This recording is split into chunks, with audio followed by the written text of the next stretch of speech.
Hi, this is Roy Jones with Man Talk Radio Podcast. Our mission is to break down the walls of race and denomination. Your chosen Truth Radio broadcast will be starting in just a few seconds. Thank you. This is the Truth Network. The heart of every man craves a great adventure, but life doesn't usually feel that way. Jesus speaks of narrow gates and wide roads, but the masculine journey is filled with many twists and turns. So how do we keep from losing heart while trying to find the good way when life feels more like a losing battle than something worth dying for? Grab your gear and come on a quest with your band of brothers who will serve as the guides in what we call the masculine journey. The masculine journey starts here now. Well, before we get going with today's show, we have sort of a special announcement. You know, we like to honor, those who we serve with, and we're coming up fresh off an entrenchment, and there's many that I guess are just battle fatigue. I guess that's what happened. Still in the trench, maybe. And they're in the trench, right? And so you may... or the latrine. This is our concern, that the trench turned into a latrine in certain cases. And so we want to honor those who, for which honor is due, namely Sam, David, of course, Harold, and Big Jim, and of course Wayne. We're always missing Wayne. He's entrenched somewhere. He's really entrenched. Well, Big Jim has taken off on another boat ride. He's entrenched in the Love Boat again. And so, just in case you thought the entrenchment, there's battle involved, Andy, and here we go. Yeah, so, absolutely. Tonight's show, very special. Before we get started, we wanted to tell you, yes, there's only 6 of us in the studio tonight, and if you can't count, that would be me. Is it 6? Yeah. Do we need to do a count off? But the truth is, we really miss him, don't we, guys? We do. Yeah, we do. And so enjoy this special edition of a very sparsely equipped band of brothers. So welcome to the Masculine Journey radio show. We're fresh off an entrenchment this weekend, and apparently we took some casualties because ain't nobody here. So you're not hearing Sam, and of course you're not hearing David, and Big Jim's not here, and Harold, and so it was a battle, wasn't it, Rodney? It was definitely a battle. We had iffy people if they were going to show up on their given time, and somebody was not able to make their first toss but made their second one, and then we had to have a substitution at the last minute, and that's the way it goes sometimes. Yeah, it's been hard. Yeah. And so, what we will say is when the going got tough, that the real men showed up here tonight. Is all I can say. However that works. So I know if you're listening, you probably have had this question like Robbie, like Sam, what is an entrenchment? You guys talk about, you do these entrenchments and you talk about that they're FREE free and they happen at churches.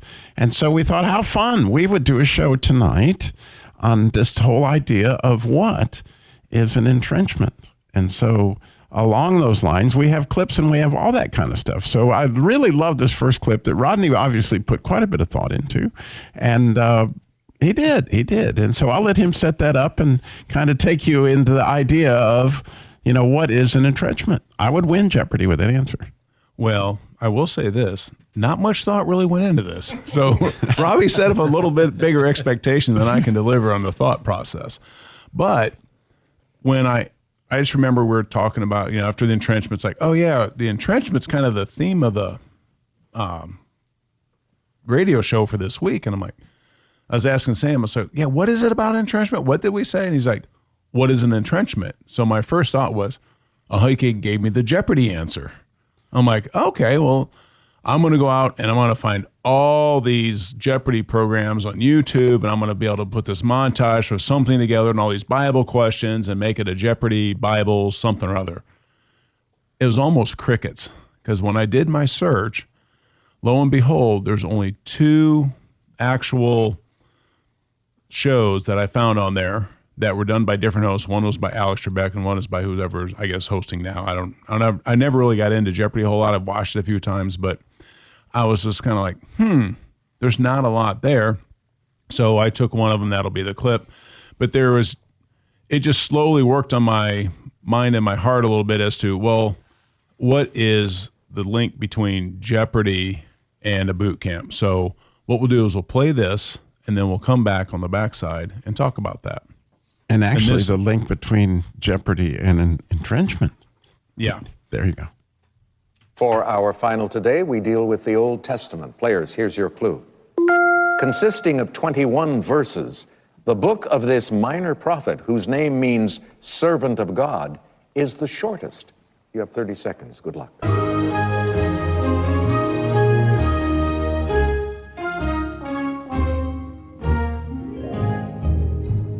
Andy, we come to you first. You had $3,000. You were in third place, and you picked Esau. Incorrect. It'll cost you. Let's go to our champion, Ellen. She had 7,800. She picked Malachi.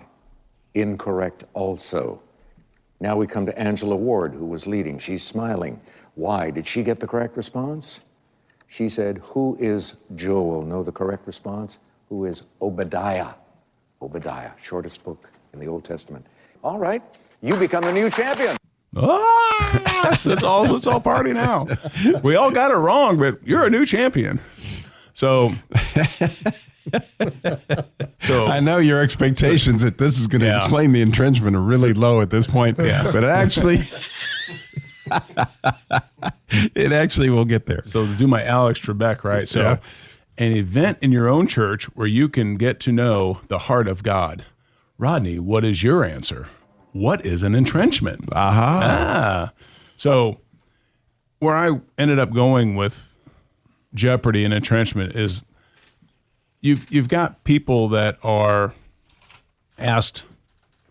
given an answer and they got to come up with a question. So how often do we walk through life where it's the exegesis, eisegesis thing? If I already got an answer in my heart and I already got an answer in my head and I already know what the answer is, I'm just looking for the question to go into it and say, oh, that's what it means, not by what it says, but by what I think it does, and it's going to give me my truth, right? I'm looking for the Bible to feed me something that I already know and I want out of this. I got a paradigm, as Robbie was saying. I've got a worldview. I've got an expectation of, well, this is what it's like to be a man. This is what it's like to go into spiritual warfare as a man. This is what it's like to rescue a beauty as a man, adventure, all the different things that we talk about. So when you go in, you've got some preconceived notions. Some of us come into a entrenchment and we will be, this is what I'm expecting to happen. Some of us come in with, well, I don't have a lot of expectations. Let's just see what happens. But when you're going into that with this mindset of typically, I think I know things about me. I think I know things about God's heart. And what's going to happen with all that, it's going to get challenged. When you come to an entrenchment, you're doing it with a band of hopefully brothers in Christ, right? But what we're trying to present is to become more than a bunch of guys who know each other and yes, we're brothers. But it's, well, what did you go through this week? What'd you go through last year? What'd you go through this past 10 years in your whole life? What are those things that are deep in your soul that you really haven't told anybody else? When you start forming that band of brothers that I've never shared this with anybody else, but I trust your heart because you've trusted me with your heart. Now I can trust you with my heart. And that's really where a lot of this goes, is that vulnerability. It's making some little small shifts to where over time with your brothers that you're going to come to a whole nother place. But this is either where a seed's planted or maybe something's watered where you've done a little bit this before. Maybe you've been hurt in that. That's one of the big things you see people, well, I've shared before and I was hurt.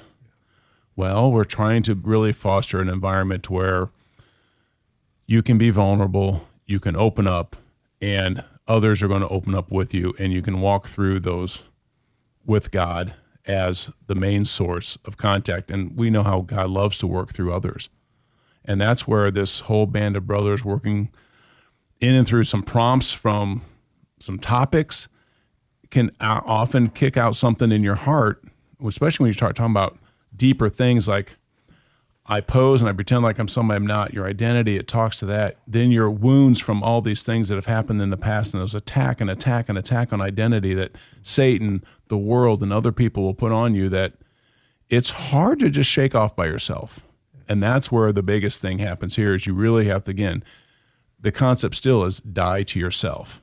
You have to understand you're there before you can die to yourself. So that's what we try to expose and then bring God in as the Savior that he is in the times when we go out in what we call the covenant of silence, and it's just you and God, forget about everybody else. And that's where you really get your healing and restoration. So, wow, he said a lot. Let me see if I can. Well, that's what you wanted. I wanted you to tell you start out by saying, I didn't think a lot about this. Well, you just heard that there's a lot of thought that went in. I'm sure everybody listening is saying, yeah, there was a lot of thoughts out there. Yes. So let me see if I can dial those together a bit for us here. That the idea that we're going to go into a church, right, that has a men's group of some kind, we hope. And quite often the fruit, right, you'll know them by their fruit. So what is the fruit of the men's group at your church? Or what is the fruit of the men's group that you're involved in? Or, what does that feel like? Because here's what it feels like to hang around Jesus. Here's what he told us it would feel like in Isaiah 51. It's going to feel like the healing of the brokenhearted. And it's going to feel like there's some captives being set free. And I mean literally free from addictions, pornography, drugs, alcohol, all sorts of interesting anger addictions. You can listen to Harold on that subject anytime. Or the original Kickboxer. It's all coming up when we come back. More on what is an entrenchment. We'll be right back.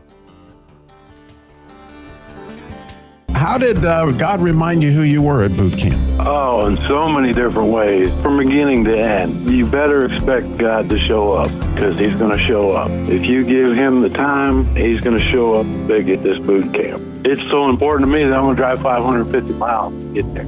You can spend 3 days laughing with your brothers, and fishing, shooting. It don't get no better than that. And then you're given time to spend time with God, and he will talk to you.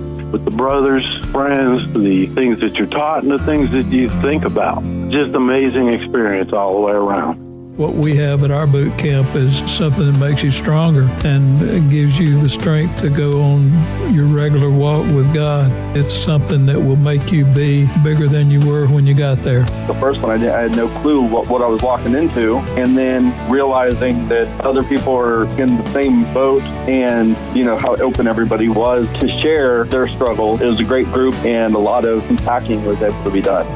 It is a tight bond of men. Everybody's the same. And each and every time that I've come to boot camp, I've learned something different. And not one man that's ever been there neglects not to take time out to talk or to share. It's serious business, and you need to come one time to break bread with the men and fellowship. Feel the atmosphere. Hear the people pray. And get down to earth about what's going on in life and get real. Register today at masculinejourney.org.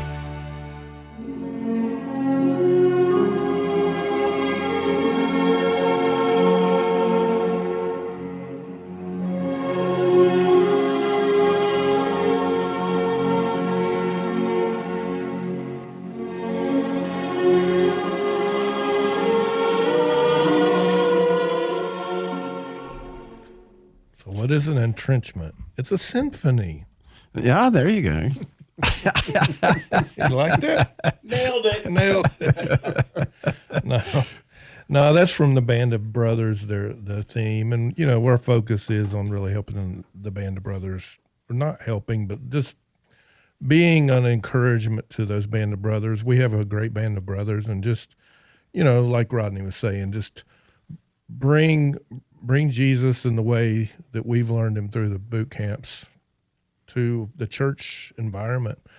But the Band of Brothers, we'll have a clip from the Band of Brothers, probably on the after hours show. But I love that show, and it really to me is what the gospel looks like. It's community with Jesus, but it's community with all his sons that he's put around you.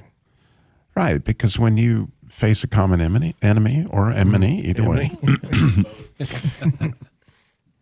And over a period of time, right, as you've locked arms in battle over all sorts of things, then you end up with a camaraderie that is not unlike people that have been through whatever war and whatever situation is.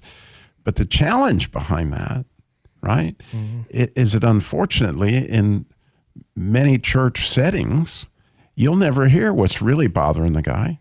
You'll never know what his addictions really are. You'll never know what's really going on in his heart because he's hiding. Yeah. And so actually a big part of what's going on in the entrenchment is we're trying to draw out people into, a place where they feel safe, as Rodney described, in order to do that. And part of the way that we do that is through their identity.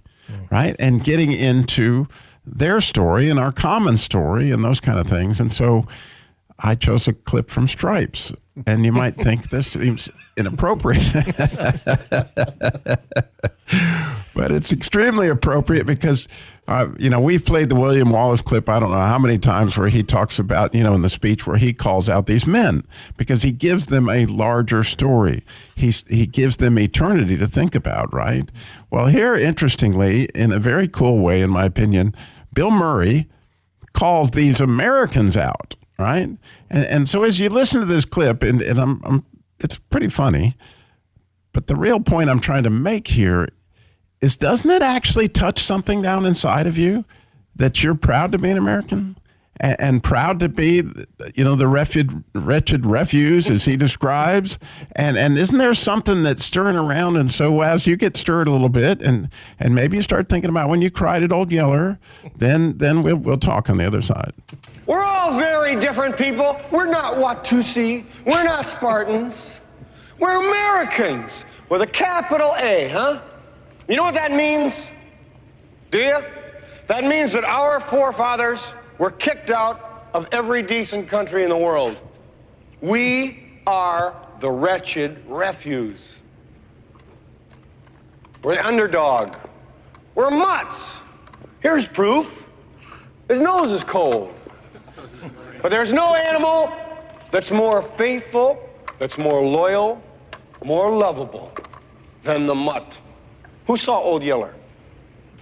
Who cried when Old Yeller got shot at the end? Nobody cried when Old Yeller got shot, I'm sure. I cried my eyes out. So we're all dog faces. We're all very, very different. But there is one thing that we all have in common. We were all stupid enough to enlist in the Army. We're mutants. There's something wrong with us. Something very, very wrong with us. Something seriously wrong with us. We're soldiers. But we're American soldiers. We've been kicking for 200 years. We're 10-1. We don't have to worry about whether Captain Stillman wants to have us hung. All we have to do is to be the great American fighting soldier that is inside each one of us. Now do what I do and say what I say and make me proud. Fall in? Yeah! I don't know if you can picture this, but I would love to picture it. Your pastor standing in front of the Lord's army, right? And giving that speech, because guess what? We are all in a battle. And a lot of us are not living life that way. Unfortunately, we're living life like a movie that we gotten into, 20 minutes late. There seems to be bad guys in my life. There seems to be good guys. But on any given Tuesday, right, I'm not exactly sure where I fit into this. And more importantly, where does my heart fit into this, right? If I have a heart that was meant for battle, a great epic battle, where does my heart fit in that to the church? And often, unfortunately, the only thing the church would answer to you is sin, right? Your battle is to behave yourself. Okay? Well, it's just not enough. It's not enough to waken up the heart of a man. I mean, there needs to be a large, epic battle. And oh, by the way, we are in the middle of one. Yes. Right? And we were all crazy enough soldiers to enlist in this, and here we are, right? So what's the great adventure? The great adventure at your church that's going to call up a man to where he's willing to die? A soldier's willing to, he's written his name on the line. It says, I'm willing to give my life for this cause. At your church. At your church. What are you willing to, right? So you can go direct traffic out there on, no, it's got to be something large enough to grab your heart, to want to engage all that God really gave you and become the great American Christian soldier that this is the whole deal. And what about a beauty to rescue, right? Like, what about marriage and that, right? Well, what the church quite often will tell you, go attend a survey, of course, a little bit to, on the 5 ways you can communicate better with your wife. Not that that's bad. None of that stuff's bad, but let's face it. It's not enough to make me feel like, man, I am totally in on this deal. I'm wholehearted. I'm King David. I'm ready to go to war here. I'm ready to do some stuff to rescue my beauty. Well, I can guarantee you, your wife, your daughter, your mother, your granddaughter, all those desperately need rescuing, and they got a real live enemy that's really coming after their heart, and we really want to grab the hearts of men to realize that they can lock arms. And as I said, right before you go on the break, we have a lot of stuff in Christianity that looks like it's the gospel, but what is the fruit? When you really look at it. Well, didn't Jesus really come to us and say, if you really love somebody, are you willing to lay down your life? Right. That's what you're getting at. Are we really lay down these distractions that Satan puts in our, and get to that point where we see these souls, we see these wounded, we see the strongholds of Satan. He's got entrenchments too, and there's entrenchments on either side. We got to, do we really choose God's sides? Do we really want to dig in, like you say, and get to the heart of the matter? Because if we don't get to the heart, what have we got? We got Chuck. Yeah, we got that. We got Chuck. Okay. No, I'm just kidding. Right. Chuck is Kenny's son, and he was wanting to say something. So, sorry. No, you're fine.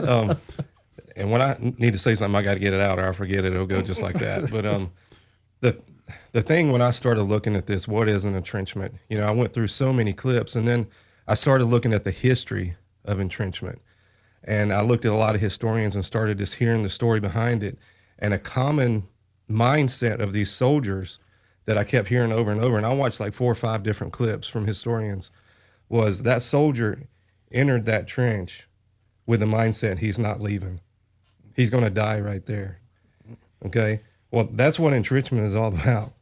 I mean, when you go to entrenchment, you better be prepared to die to self and actually submit to the Lord and do what he's calling you to do, to enter these missions that Andy talks about. It's about full submission, because I'm telling you, all my life I hadn't fully submitted to God's calling on my life, and it's fully submitting to that. So it truly is, when you talk about the Christian walk and entrenchment, it's about dying to self. Not just what you don't like. It's some of the stuff you do like about yourself that God calls and says, leave that behind and come follow me. This is where I need you, and that's where you're going. Yeah, and you get a chance to actually. Right, Rodney? I mean, you get a chance to enter into this in something that you actually feel like, wow, I'm taking up the real battle. And I just love where you're going with soldier, because I was like, man, where have I been reading soldier lately? I'm like, oh yeah, I've been reading 2 Timothy a lot, and I love where Paul goes with him. He's like, this is 2 Timothy 2, 3, and 4. Suffer hardship with me as a good soldier of Christ Jesus.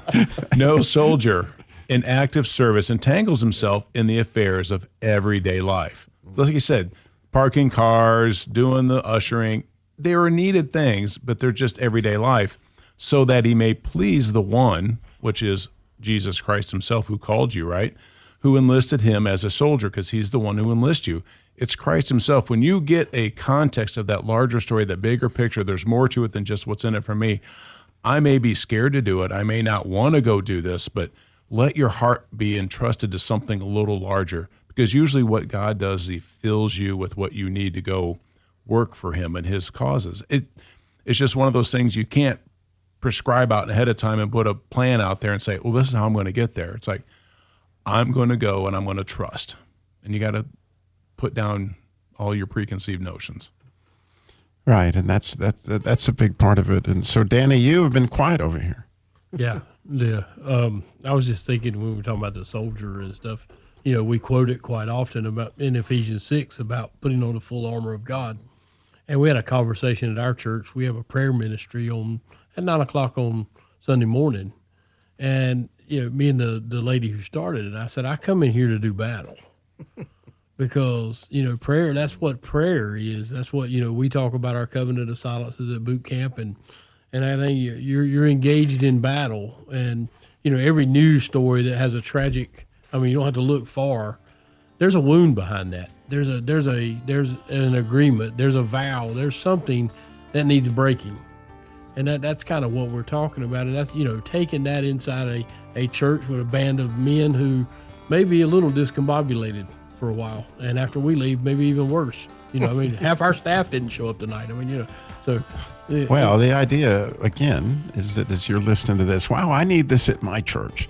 I want more than that. And we're not saying that all those things aren't necessary at your church, but there is more, and your heart was made for more. And if you want this, I guess what you got to do, just go to masculinejourney.org and email Sam at Masculine Journey, Robbie at Masculine Journey, and tell us, I want an entrenchment. We'll figure out how to get it there. Thanks for listening. This is the Truth Network.